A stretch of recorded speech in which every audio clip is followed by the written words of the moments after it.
Hey everyone, Candace here with Green Roof Farms DIY. So today I was running a little bit of a test on the two machines just to show the difference.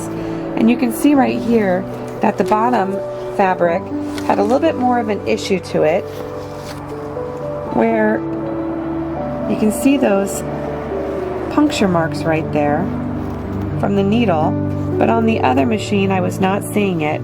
So upon closer inspection I noticed that the needle gauge inside the 6 needle machine was showing a higher gauge needle.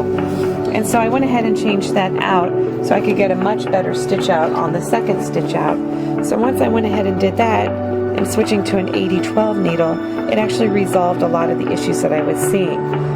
So the important thing to remember is anytime that you're going to be trying a design, as a design on a new fabric, maybe you're using a new needle, maybe you're using a new stabilizer, maybe you're using a new thread, it's always going to stitch a little bit differently. So it's important to stitch your bars out if you're changing your thread, your needle, your fabric, your stabilizer, just to help identify some of these issues that you might be able to see just running just a thread check.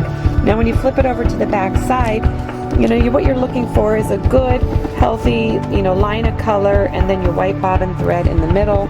Both of the tensions on these look good. My multi-needle for the 10 needle looks like maybe I need to do a couple adjustments on it, but still it would be adequate. It would pass a check with my tech, and I'm pretty pleased with it. So the most important thing to remember is it's all a recipe.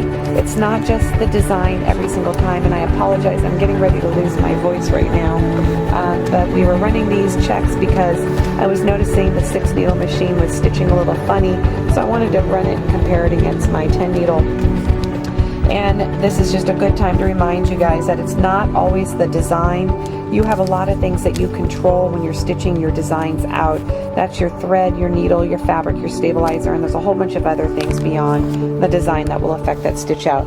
But the best way to make sure that your stabilization, your fabric, your thread, your needle, and your tensions are all playing nicely together is to stitch your preset stitch bars that are in your machine. And this would be on your multi-needle machines. On your single needle machine, just find a design that you're comfortable with, that you've done a million times, and that will be another way that you can stitch your design out if you don't have these bars. Thanks for joining the Facebook group for Green Roof Farms DIY, and please subscribe to the Green Roof Farms DIY YouTube channel so we can post more of these channels and do them live. Have a great day.